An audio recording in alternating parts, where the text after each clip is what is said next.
नमस्कार भाऊ, बहुत बहुत स्वागत है आपका। नमस्कार नमस्कार। भाऊ, उद्धव ठाकरे की शिवसेना में जो बवाल मचा हुआ है, 9 सांसदों में से 6 जा रहे हैं एकनाथ शिंदे की शिवसेना में। इस पूरे मामले को आप कैसे देखते हैं? क्योंकि खबरें आ रही हैं कि अगर वो यहाँ नहीं आते तो उद्धव ठाकरे अपनी शिवसेना का विलय करने जा रहे थे कांग्रेस में। नहीं, वो दिखाई दे रहा है कि आप बताया जा रहा है उतना आसान नहीं है। मुझे नहीं लगता कि वो अगर अभी भी ममता की पार्टी कांग्रेस में क्या या शरद पवार की पार्टी जो ओरिजिनली कांग्रेस है वो विलय नहीं कर रही थी तो उद्धव ठाकरे विलय करने जा रहे थे। ये आरोप क्या होता है, जब मुझे कुछ करना है तो उसके लिए मैं किसी ना किसी के सर पे ठिकरा फोड़ना चाहता हूँ। तो उद्धव जा रहे थे। अब इसमें से मेरा ख्याल है जो 6 में से 4 तो ओरिजिनली कांग्रेस से ही शिवसेना में आए, तो उनको क्या इतराज हो सकता है कि भाई कांग्रेस में जा रहे गलत है, ये बाला साहब की या हिंदुत्व की, ऐसा कुछ नहीं। वो ब्लेम लगाने के लिए होता है। लेकिन बात यह है कि उनमें कॉन्फिडेंस नहीं रहा कि जो हमारा लीडर है वो पॉलिटिक्स करना चाहता है।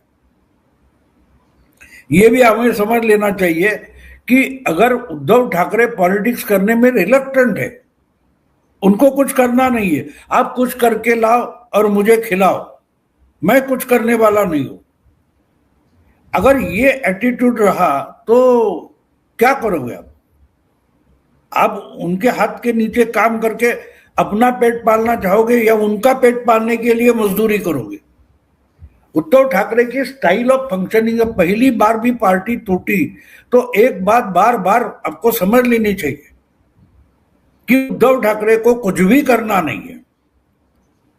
वो पॉलिटिक्स को एसेट मानते हैं और उसकी लायबिलिटी उनको लेनी नहीं है।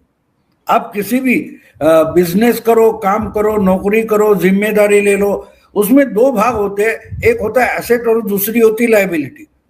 जो काम कर रहे हो उसका कुछ फायदा होता है, लेकिन उसके लिए कुछ देना भी पड़ता है। ये देना नहीं चाहते, सिर्फ लेना चाहते। अब ये जो बार बार बोलते हैं, मुझे एक समझ में नहीं आता कि मेरा बाप चोरी किया, मेरा बाप चोरी किया, तो क्या तेरे बाप ने लोगों के बच्चे चुराए थे? बाला साहब को शिवसेना प्रमुख किसने बनाया? उद्धव ठाकरे ने नहीं बनाया। उद्धव ठाकरे उनके बेटे हैं, इसलिए बाला साहब ठाकरे बाप है, ये बिल्कुल सही है। लेकिन उस बाप को उद्धव ठाकरे शिवसेना प्रमुख नहीं बनाते। जो हजारों हजारों कार्यकर्ता, युवा लड़के थे जो शिवसैनिक बन के इनके पीछे खड़े हो गए, उन्होंने उनको शिवसेना प्रमुख बनाया। तो शिवसेना प्रमुख एक एसेट बन गया। वो एसेट उद्धव ठाकरे को चाहिए, लेकिन उसके साथ लायबिलिटी आती है कि जो होप बाला साहब ने शिवसैनिकों में जगाया था वो होप जिंदा रखना और इसी के लिए पार्टी चलाना, उसके लिए जो मेहनत हो वो करना। अब ये मुख्यमंत्री थे तो ये मंत्रालय तक नहीं जाते थे। 2.5 साल में कोई 2.5 दिन भी मंत्रालय नहीं जा रहे। आप सोचो, एक साइड है। दूसरी साइड ये है कि ये लोगों से नहीं मिलते, लोगों से नहीं मिलते। अब इनके ही एमएलए जो अभी मिनिस्टर भी है, संजय सिरसाट, उन्होंने खुलेआम तो एक और भोईर क्या ऐसा नाम है उनका, उन्होंने भुमरे, उन्होंने बताया कि ठीक हमारा पक्ष प्रमुख मुख्यमंत्री है, लेकिन हमारे लिए ही मुख्यमंत्री के गेट बंद थे। ये कितनी अजीब बात है। तो क्यों आपको मुख्यमंत्री बनना है? क्यों इवन पार्टी में रहने की क्या जरूरत है? हट जाओ पार्टी से। अगर उद्धव ठाकरे हट जाते तो शायद एकनाथ शिंदे भी नहीं टूटते। जिसको पार्टी चलानी है, पार्टी जितानी है या विधानसभा जीतनी है, चुनाव जीतने है, ऐसा कोई लीडर होना चाहिए। राहुल गांधी की क्या हालत है? वो खुद नहीं चलाना चाहते पार्टी और दूसरे को चलाना नहीं देते। तो कांग्रेस की हालत क्या हो गई देखो। जो पार्टी इनके पिताजी के जमाने में 49% वोट लेकर आई थी, अब 20% पर अटकी हुई है। 29%, 28% का घटाव है। कोई चलाने वाला। अब देखो, ममता दीदी थी, ममता दीदी पर बाकी सारे आरोप हो सकते हैं, लेकिन वो कांग्रेस में थी और बंगाल में सीपीएमसी लड़ना चाहती थी, हाईकमांड उनको लड़ने नहीं दे रहा था। आखिर वो परेशान हो गई, फ्रस्ट्रेट हो गई और कांग्रेस छोड़कर निकल गई। वही कांग्रेस के कार्यकर्ता, नेता वगैरह ममता के साथ चले गए। आपको याद होगा कि राजीव गांधी की सरकार में अजीत पंजा मिनिस्टर थे और उस वक्त ममता दीदी कभी मिनिस्टर वगैरह नहीं थी। वो अजीत पंजाबी ममता दीदी के साथ तृणमूल कांग्रेस में आ गए। तृणमूल कांग्रेस ने जब 98 या 99 में पहला चुनाव लड़ा तो ममता के साथ लोकसभा में चुनकर आए में अजीत पंजा थे। तो कहने का मतलब ये है कि ममता दीदी लड़ना चाहती थी तो कांग्रेस के बड़े दिग्गज नेता भी बंगाल के एक एक करके कार्यकर्ता ममता के साथ आ गए। अगर उस समय की कांग्रेस की सेंट्रल लीडरशिप बंगाल की लेफ्ट फ्रंट से लड़ना चाहते तो तृणमूल कांग्रेस बनती ही नहीं ना। तो ये जो कार्यकर्ता होता है, सेकंड थर्ड रैंक का जो लीडर होता है, उसकी भी कोई एम्बिशन होती है ना। अगर उस एम्बिशन के लिए आप कुछ भी नहीं दे पा रहे हो तो आपको लीडर नहीं रहना चाहिए। सबसे बड़ा अपनी पार्टी का नुकसान करने वाला वही टॉप लीडर होता है जो कुछ करना नहीं चाहता। अच्छा, एक बात और है कि ना करो, कोई बात नहीं, कोई बात नहीं, आप कुछ काम मत करो, लेकिन जो करने वाले हैं उनको तो खुला परमिशन दे दो, स्कोप दे दो। वो भी नहीं है, ना मैं करूंगा ना तुम्हें करने दूंगा। तो उद्धव ठाकरे का एटीट्यूड अगर ये है कि मैं बैठे बैठे आदेश दे दूंगा, यानी मैं क्लिक करूंगा, बाकी काम कंप्यूटर ने करना है, लेकिन सही जगह क्लिक करना भी जरूरी होता है ना। तो इसलिए आज जो उद्धव की पार्टी में टूट हो रही है उसके वो खुद जिम्मेदार है, वो खुद जिम्मेदार है। भाऊ, आज तो वो ऐलान कर रहे हैं कि मैं तो यवतमाल में जाऊंगा, परभणी में जाऊंगा, हिंगोली जाऊंगा, जहां से ये सांसद चुनकर आए हैं वहां जाऊंगा, कार्यकर्ताओं से मिलूंगा। ये तो उन्होंने उस वक्त भी ऐलान किया था, उनके बेटे ने भी ऐलान किया था जब वो 40 विधायक अलग हुए थे कि हम उनकी कंस्टिट्यूएंसी में जाएंगे, लेकिन गए तो नहीं। तो कैसे डैमेज कंट्रोल करेंगे? आप सही कह रहे हैं, वो तो मातोश्री से बाहर नहीं निकलना चाहते, अपने कार्यकर्ताओं से नहीं मिलते थे सीएम बनने के बावजूद। जब करना ही नहीं चाहते तो उनके सांसद विधायक तो टूटेंगे ही ना। बिल्कुल बड़बोलेपन है। पूरी पार्टी के पिछले 6-7 साल में आप देखोगे तो बड़बोलेपन चल रहा है। कल परसों कोई मराठी चैनल पर मैं गया था, वो बोले लेकिन संजय राउत के कारण तो पार्टी दिखाई देती है। अजीब बात है कि नहीं? और संजय राउत क्या बड़ा काम कर रहे हैं? हर दिन सुबह उठकर बड़बोलापन कर देते। तो पार्टी सिर्फ मीडिया में बची है, जमीन पर नहीं बची। वो मेरा इंटरव्यू था, उसमें मैंने एक बात बोली कि बाला साहब की शिवसेना और उद्धव की शिवसेना, इसमें फर्क क्या है समझ लो। मैंने 66 से लेके आज तक की शिवसेना नजदीकी से देखी है, समझिए। बाला साहब की शिवसेना थी या शिवसैनिक था, वो आरोपी करके, एक्यूज करके कोर्ट में जाता था। आज का शिवसैनिक या शिवसेना याचिकाकर्ता करके जा रहे। फर्क समझते हो आप? तो वो एक्शन वाला था, ये क्लर्क टाइप काम कर रहे, क्या मर्जी लगाएंगे, फिर उस पर सुनवाई होगी वगैरह वगैरह। बाला साहब के समय में ये नहीं होता था, ये फर्क है। तो इसलिए उद्धव ठाकरे जैसा कोई शिवसेना चलाने आएगा तो वो डूबने ही वाली थी। कल डूबेगी, आज या परसों, लेकिन डूबना तो तय है। क्योंकि अगर नेता को कुछ करना नहीं है, बाला साहब भी घर से नहीं निकलते थे, उनको तो सिक्योरिटी के मामले थे। लेकिन एक बात थी, दिन में कम से कम 8-10 घंटे वो आने वाले लोगों से मिलते थे। वो शिवसैनिक होते थे, ऑफिस बेरर होते थे, कार्यकर्ता होते थे, आम जनता से लोग होते थे। ये कितने लोगों को मिलते? बस मैं बाला साहब का बेटा हूं, मैं मातोश्री में रहता हूं, मेरे पैर छू, ऐसा नहीं होता, ऐसा नहीं होता। और दूसरी बात है, कोरोना के समय तो ये चीफ मिनिस्टर थे, फेसबुक लाइव करते थे। अगर इनके ही एमएलए गांव गांव से कुछ काम लेकर या कोई प्रॉब्लम लेकर आ गए तो उनको मिलने वाला एक ही लीडर था जिसका नाम था एकनाथ शिंदे। तो इनके लिए पक्ष प्रमुख कौन बन गया था? जो 40 निकल गए उनको उस वक्त बहुत विपरीत परिस्थितियां थी। देहात में रहने वाले जो एमएलए वगैरह होते हैं उनको लोकल प्रॉब्लम हल करने के लिए सिर्फ सत्ता नहीं बहुत सारी संसाधन भी लगते। वो देने वाला एक ही इंसान था जिसका नाम है एकनाथ शिंदे। तो वो उसका लीडर मानेंगे क्योंकि उनको मालूम है कि जब प्रॉब्लम हो जाएगा तो हमारे लिए ये अवेलेबल है। उद्धव ठाकरे अवेलेबल नहीं है। उद्धव ठाकरे स्टेज पर खड़े रहेंगे, भाषण करते हुए मेरे पास आ जाओ, जो कुछ अपनी कंप्लेन है मुझे बताओ। और आपको कैसे बताए भाई? आप तो मिलेंगे नहीं, मीटिंग खत्म, मेला खत्म, आप घर जाके बैठो, हम आएंगे तो आपके घर का दरवाजा तो दूर है, हमको कलानगर के गेट से अंदर नहीं छोड़ा जाएगा। क्योंकि वो फोन करके पूछेंगे मातोश्री पर, क्या भाई भाऊ तोरसेकर या अंजू पंकज को अंदर छोड़ना है या नहीं? और सामने से जवाब है नहीं, उनकी अपॉइंटमेंट नहीं है। तो मैं आपको मिलूं कैसे? आपने भाषण किया है कि ये मैं सॉल्व करूंगा, वो मैं सॉल्व करूंगा, लेकिन सॉल्व करने के लिए मेरा प्रॉब्लम हमको सुनना पड़ेगा। से उद्धव ठाकरे ये बने हैं तब से एक ही हम 4 साल पहले की कंप्लेंट क्या थी? हमसे मिलते ही नहीं। और ये बात ऑर्डिनरी छोड़ दो, राजेश टोपे नाम के ये मुख्यमंत्री थे और राजेश टोपे इनके हेल्थ मिनिस्टर थे कोरोना काल में, और ये इधर दौड़ रहे उधर। उन्होंने बड़ा अच्छा काम किया था राजेश टोपे, पूरे महाराष्ट्र वो घूम रहे थे।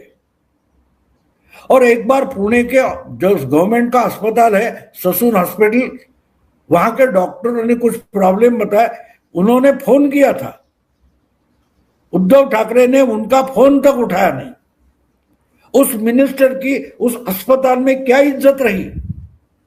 और 3-4 दिन के बाद जब कैबिनेट मीटिंग थी तो उद्धव ठाकरे ने उनको पूछा, 4 दिन पहले आपने फोन किया था। ये कोरोना की अर्जेंसी है, आज की नहीं। कोरोना में जो सीरियसली इमरजेंसी का मामला था उस वक्त ये 4 दिन बाद पूछते आपने फोन किया था। तो आपको पब्लिक लाइफ में रहने की जरूरत नहीं है। आप अपने बेटे को करो, चचेरे भाई को करो, किसी को भी करो। आपके पिताजी शिवसेना प्रमुख थे, उसका बहुत सारा फायदा आपको मिला है, आपने कोई काम धंधा नहीं किया है, फिर भी आप करोड़ों के मालिक है, तो उसका आपको पॉलिटिक्स में फायदा मिला है, तो वो फायदा लेते रहो ना। बाकी का जो ऑर्गेनाइजेशन है उसको जो काम करना है वो करने तो दो। अब ये बोलेंगे ये मुझे पूछा था तुमने, ये क्यों किया? ये बात बाला साहब के समय नहीं थी। गांव गांव जिले में कहीं दूर आंदोलन होता था, वो करते थे। लेकिन अगर समाज के लिए कुछ किया है, आंदोलन किया है, पकड़ा गया है, तो उसकी जिम्मेदारी बाला साहब उठाते थे, क्योंकि ये पब्लिक भले के लिए। तो ये टूटने का कारण ये है कि इनको उससे कुछ करना नहीं है, खुद को करना नहीं है और दूसरा कोई करे। आपको याद होगा उस वक्त वो सोनू सूद नाम का एक्टर है, वो मुंबई में फंसे लोगों के लिए ट्रेन का टिकट का पैसा भरता था, प्राइवेट बस का पैसा भरकर उसने अलग अलग, कहीं पंजाब का है, कोई मध्य प्रदेश का है, उनके लिए बसें छोड़ी थी। ये संजय राउत उसके खिलाफ बोलते थे और बोले ये काम मुख्यमंत्री को पूछे बगैर क्यों किया? अरे लोगों को, आम जनता को मदद करनी है तो चीफ मिनिस्टर को पूछना पड़ेगा, शिवसेना को पूछना पड़ेगा। यानी जो काम गवर्नमेंट का है वो गवर्नमेंट नहीं कर रही है, चीफ मिनिस्टर नहीं कर रहा है, पावर में बैठी पार्टी नहीं कर रही है, और कोई आम आदमी कर रहा है, उसमें अड़ंगा लगाते थे। क्यों शिवसेना हार गई है, इसका यह सबसे बड़ा जवाब सोनू सूद है। इन्होंने इतना उसके खिलाफ बोला था, और एक दिन सोनू सूद मातोश्री पर गया, तब संजय राउत बोलता है हाँ उनको अब सही एड्रेस मिल गया। अरे जाने की जरूरत क्या है? कोई आप वो काम नहीं कर पा रहे, दूसरा कोई कर रहा है, तो उसमें अड़ंगा। और यही बात आम जनता की नहीं, ये शिवसेना की भी बात है। शिवसैनिक भी उसका अनुभव करते थे ना कि ये खुद कुछ नहीं करते, एक बड़बोला रखा है, तो हम कहां जाए।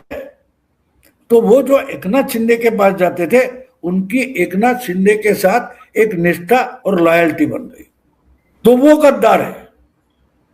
अजीब बात है, इनका शब्दकोश, इनकी डिक्शनरी ही अलग है। शिवसेना शुरू हो गई वो पब्लिक सर्विस करने के लिए थी। बाला साहब के शुरू के भाषण मैंने सुने कि वो मराठी में हम उसको राजकारण बोलते, तो राजकारण बोले, राजकारण म्हणजे गजकरण, यानी खुजली की बीमारी। गजकरण मतलब रिंग वर्म जो उसको बोलते हैं अंग्रेजी में, तो राजकारण म्हणजे गजकरण, यानी ये खुजली की बीमारी है, ऐसा बाला साहब बोलते थे। फिर जब वो पॉलिटिक्स में आ गए तो बोले 80% सोशल वर्क, 20% पॉलिटिक्स। आज उसमें से 10% भी सोशल वर्क बचा नहीं, और दूसरा कोई करेगा तो हम टांग अड़ाएंगे। इससे शिवसेना उद्धव के समय में पिछड़ दी गई, और इसका परिणाम अगर जो है आपके साथ, उनको अगर उसमें भविष्य नहीं दिखाई दे रहा है तो वो चला जाएगा। भाव, संजय राउत के बयान भी तो आप देखो ना, गालियों पर गालियां देते हैं, प्रेस कॉन्फ्रेंस करते हैं। ऐसी गालियां ही जब एकनाथ शिंदे के साथ 40 विधायक तब दी थी उन्होंने, आज भी गालियां दे रहे हैं। तो उनकी भूमिका भी तो सबसे बड़ी रही है शिवसेना, जो बाला साहब ठाकरे की शिवसेना थी उसको तोड़ने में, और अभी भी जो है उनके पास उनको भी भगाने में। क्या ये बात देखो, उनको रखा किसने, किसने रखा है? गलत बयानी के बाद अगर पार्टी का नुकसान हो रहा है, फिर भी आप उसको संभालते रहोगे, और जो काम के वो भगते तो भागने दो। तो संजय राउत की गलती नहीं है ना। एक बात आप समझ लो, आपके घर पर राष्ट्रपति आ रहा है, प्रधानमंत्री आ रहा है, या कोई भिखारी आ रहा है, ये अकल आपके पालतू कुत्ते को नहीं है। वो आएगा, उस पर भौंकेगा। तो ये आपको देखना पड़ेगा कि ये किस पर भौंक रहा है, इसको कहां पीछे खींचना है। अगर नहीं खींचोगे तो आपके दरवाजे पर लक्ष्मी आएगी, प्रधानमंत्री आएगा, राष्ट्रपति आएगा, और तुमको नालायक बोलकर निकल जाएगा। किस्मत ऐसे ही होती है। तो आप उसको नहीं रोकोगे तो आपकी किस्मत को आप भगा रहे हो। तो उसका मैं उस कुत्ते को ब्लेम नहीं करूंगा, गलती उसकी नहीं, उसकी आदत है, उसका नेचर है। वो चोर और इसमें फर्क नहीं समझ पा रहा है, तो कुत्ता तो ये समझ नहीं पाता। उसका पालने वाला जो मालिक है उसको समझना चाहिए कि कहां कुत्ते को बांध के रखना और कहां छोड़ना है। तो संजय राउत को मैं ब्लेम नहीं करता।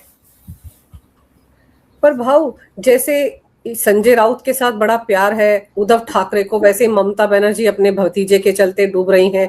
और अब तो ये भी खबरें आ रही हैं भाव कि समाजवादी पार्टी में भी टूट होने वाली है, और कहा यह जा रहा है कि मॉनसून सत्र के दौरान हो सकता है यूसीसी का बिल लाया जाए, डिलिमिटेशन का बिल लाया जाए, महिला आरक्षण बिल जो गिर गए थे वो लाए जाए। उसके लिए कहीं ना कहीं 360 का आंकड़ा जुटाने में लगी हुई है केंद्र सरकार। इस तरह की खबरें भी आ रही हैं। तो ये अचानक से टीएमसी के बाद सभी पार्टियों में टूट, आखिर सच में आपको लगता है कि इसके पीछे कहीं ना कहीं केंद्र सरकार या बीजेपी या मोटा भाई है? हाँ, वो तो होते हैं। देखो, इसी को तो पॉलिटिक्स बोलते हैं ना, इसी को तो पॉलिटिक्स बोलते हैं। पॉलिटिक्स प्रेस कॉन्फ्रेंस से नहीं चलती, कैमरे के सामने बकैती करके पॉलिटिक्स नहीं चलती। पॉलिटिक्स जो होती है वो पर्दे के पीछे चलती है। आपको दिखाया कुछ जाता है और बनाया कुछ जाता है। ये आपको हम 1 घंटे का वो कौन बनेगा करोड़पति देखते हैं, तो एक्चुअली उसका शूटिंग तो 4-6 घंटे चलता है ना। तो हम देखते हैं उसको ही, हम करोड़पति प्रोग्राम नहीं समझते, हमको भी मालूम है। तो वैसे ही अगर उनको जिस ढंग से अपने बिल पास कराने हैं, उसमें कोई उनकी पॉलिसी है, तो अपनी कोशिश करेंगे। और कोशिश करते हुए आपको अगर मालूम है कि इनके पास अपना 2/3 मेजोरिटी नहीं है, तो लाने के लिए ये तोड़ सकते हैं, घुमा सकते हैं, फ्लोर मैनेजमेंट कर सकते हैं, बहुत सारी चीजें कर सकते हैं। तो आपको सावधान रहना पड़ेगा ना। आप अगर आपकी भेड़ बकरियां चराने के लिए जंगल में ले जाते हो तो वहां श्वापद जानवर आएंगे और बकरी चुरा कर लेके जाएंगे, इसका ध्यान रखना पड़ता है। वो जो बकरियों का पालन करने वाले होते मवेशी, वो अपने साथ कुत्ते क्यों रखते, शिकारी कुत्ते रखते। तो जंगल में जा रहे तो कोई ना कोई इसकी शिकार ना करे, तो आपको भी इतना तैयार रहना पड़ेगा। आप कैमरे के सामने बैठे रहोगे और पार्टी खुली छोड़ दिए, अगर वो मवेशी है, वो ये पालन करने वाला पशुपालन, वो अगर आराम से पेड़ के नीचे छाया में सो जाएगा तो उसकी भेड़ बकरियां बचेगी। तो ये हर पार्टी का काम होता है, आपको ये करना है, अलग अलग तरीके से अपने लोग हैं उनको बचा के रखना है। आपके अपोजिशन में बैठे वो आपके जानवर नहीं संभालेंगे, आपकी संपत्ति नहीं संभालेंगे, वो आपके खिलाफ पॉलिटिक्स कर रहे हैं ना। तो नहीं ये नैतिक नहीं है। अरे पॉलिटिक्स में कुछ नैतिक नहीं होता, पॉलिटिक्स में मॉरल वगैरह कुछ नहीं होता। देखो मैं जब नया पत्रकार बना था तो वो सब समझ रहा था, तो हमारे सीनियर थे, तो एक बहुत बड़ा एक्सीडेंट हो गया, तो मैं बहुत एकदम नर्वस हो गया था, फ्रस्ट्रेट हो गया। बोले देख हम पत्रकार हैं, हमको खबर देनी पड़ती है, तो बुरी अच्छी है कि बात नहीं, खबर होती है। हमारे जो पेपर के पहले संस्थापक हो रहे थे बहुत बड़े आचार्य अत्रे, तो एक बार हमारे यानी वो सीनियर थे मुझे, लेकिन अत्रे के साथ काम किया था, तो वो जल्दी काम छोड़कर निकल गए थे, तो उन्होंने गाड़ी भेजकर उसको बुला लिया। बोले मेरी इज्जत नंगा कर रहे हो मुझे। बोले नहीं, पूरा परफेक्ट करके निकलना और समय नहीं बात मत करो। मैं भी मर गया तो आचार्य अत्रे का निधन हुआ, ये सबसे पहली खबर हमारे पेपर में होनी चाहिए। तो यहां तक जो होता है, तो मॉरल क्या होता है, मॉरल कुछ नहीं होता। पॉलिटिक्स में लड़ाई है, पॉलिटिक्स माने लड़ाई है, उसमें मॉरल नहीं होता। अरे साहब को मैंने तलवार मारी, वो घायल हो गया, जख्मी हो गया, तो मैं लड़ाई रोक कर क्या उसको उसकी मलम पट्टी करूंगा? नहीं करूंगा। तो ये बात समझना चाहिए। तो अगर मोदी शाह वगैरह को जो कुछ करना है उसमें, अगर पिछली बार 13 अप्रैल को जो मुझे शायद 13 अप्रैल की बात है, उनका जो बिल था वो फेल हो गया, तो उनको तो पास कराना है, उसके लिए वो कुछ भी करेंगे और कुछ भी करते हैं। तो आपको संभालना पड़ेगा। भाव अपनी पार्टी ये लोग संभाल नहीं पा रहे हैं, आरोप लगाते हैं मोदी शाह पर वो भी तो राजनीति करने के लिए आए हैं। और दूसरी तरफ अगर हम राहुल गांधी की बात करें भाव, तो वो अपने लीडर्स को उन्होंने खास हिदायत दी है कि वो मुसलमानों से जुड़े मुद्दों को जोर शोर से उठाएं, माइनॉरिटीज के नहीं, सिर्फ मुसलमानों से जुड़े हुए मुद्दे। तो इससे क्या समझा जाए भाव? ये वही कर रहे हैं जो पहले से करते आए हैं, और फिर जब हारेंगे चुनाव तो कहेंगे वोट चोरी हो गए। नहीं, राहुल गांधी सीरियस पॉलिटिशियन नहीं है, वो पिकनिक के लिए आते हैं। तो वो क्या बोले क्या करे इस पर देखो, हम पिकनिक को क्यों जाते हैं? आम जिंदगी हर दिन की हम जीते हैं, उसी ढंग से हम पिकनिक में नहीं करते ना। तुम गई हो, तुमने भी गाने गाए होगे, तुमने भी पिकनिक को गया हुआ, नाचा डांस वगैरह किया होगा, हर दिन करते हो घर में। तो जब आप एबनॉर्मल बर्ताव करने के लिए जब पिकनिक को जाते हो, उसको पिकनिक बोलते हैं। तो राहुल गांधी तो 24 आवर्स में 7 पिकनिक पर है। वो पार्लियामेंट के सीढ़ियों पर बैठेंगे, उधर पिकनिक करेंगे, पार्लियामेंट के अंदर पिकनिक करेंगे। कहीं सीरियस करनेस नहीं है, कुछ भी सीरियस नहीं है। अब देखो उनकी बॉडी लैंग्वेज देखो, उनका बर्ताव देखो, उनके बयान देखो, तो आपको पता चलता है ये मजाक कर रहा है, ये टाइम पास कर रहा है। तो उससे उनकी पार्टी का नुकसान हो रहा है। तो जो क्यों कर रहे हैं, ये सवाल नहीं होता। ये कैसे डुबा रहे बोलो। मुझे एक बात बोलो, पिछले 20 साल में या पिछले कम से कम 12 साल में राहुल गांधी ने एक चाल चली और उसका कांग्रेस को फायदा हुआ। अगर नहीं है तो आज उस पर चर्चा करना फिजूल है, उसका कोई मतलब ही नहीं बनता। अगर एक दिन राहुल गांधी ने कुछ सही बात की तो मुझे चक्कर आ जाएगा, क्योंकि ये लॉजिक में बैठने वाली बात नहीं है। मुझे कभी कभी अजब लगता है कि राहुल गांधी अपने हाथ से अपने मुंह में ही खाना डालते। ये भी अजीब बात है। जैसे हम बच्चे देखते कि पैर का अंगूठा भी मुंह में डाल देते, तो राहुल गांधी आज की उम्र में 56 में ऐसा करे तो मुझे बिल्कुल अजीब नहीं लगेगा, क्योंकि वो 56 साल का बच्चा है। जो कर रहा है उसका सीरियसनेस उसको पता ही नहीं है, पता ही नहीं है। तो इसलिए उन्होंने क्या बयान दिया वगैरह वगैरह, जो हमारे ओबामा ने अपनी किताब में इनके बारे में जो लिखा है कि जो बच्चा क्लास में पूरा अध्ययन करके नहीं आया है, वो अपने टीचर को इंप्रेस करने के लिए गलत सलत बयानी करते जाता है, आंसर देते जाता है, वैसे राहुल गांधी, ऐसा ओबामा ने कहा, कोई बीजेपी वाले ने नहीं कहा, अमित मालवीय ने नहीं कहा। तो इन पर कितना बोलना, क्यों बोलना, जरूरी नहीं लगता मुझे, सीरियसली लेने की जरूरत नहीं है। भाव आप सही कहते हैं कि सीरियसली लेने की जरूरत नहीं है, लेकिन फिर ना वो लीडर ऑफ ऑपोजिशन है, इसलिए जब वो ऐसी बातें करते हैं तो लगता है कि बात कर लें। लेकिन चलिए भाव, अभी देखते हैं कि उद्धव ठाकरे की शिवसेना में क्या होता है। उद्धव सच में यवतमाल हिंगोली जो यात्रा करने के लिए जा रहे हैं 27, 28, 29 जून को, ये होती भी है या नहीं, या फिर से वो एक लॉलीपॉप थमा देते हैं? दूर की बात मत करो, जब 22 के बाद उन्होंने तय किया था कि मैं पूरा महाराष्ट्र घूमूंगा और उसकी शुरुआत ठाणे में टेंबी नाके से करूंगा और कोल्हापुरा महाराष्ट्र घूमकर कोल्हापुर के बिंदु चौक में आखिरी मीटिंग लूंगा। वो टेंबी नाका के पहले मीटिंग तक नहीं गए, पहली मीटिंग ना आदित्य ठाकरे गए, ना संजय राउत गए। वो जो प्रबोधन यात्रा होने वाली थी उसकी शुरुआत जगह वो जाधव हमारा है वो, फिर भास्कर जाधव और सुषमा अंधारे ने की थी। फिर 3-4 मीटिंग के बाद जाधव भी जाना बंद हो गया। फिर सुषमा अंधारे ने कुछ 10-12 जगह मीटिंग करी और प्रबोधन यात्रा कब खत्म हो गई किसको पता नहीं। उद्धव ठाकरे वहां गए तक नहीं। तो यवतमाल तो बहुत दूर की बात है, टेंबी नाका ठाणे में है, ठाणे में जहां एकनाथ शिंदे की ओरिजिनल शिवसेना शाखा है। तो ये क्या जाएंगे, वो शायद भूल भी गए होंगे कि परसों उन्होंने क्या बोला है। He is not serious।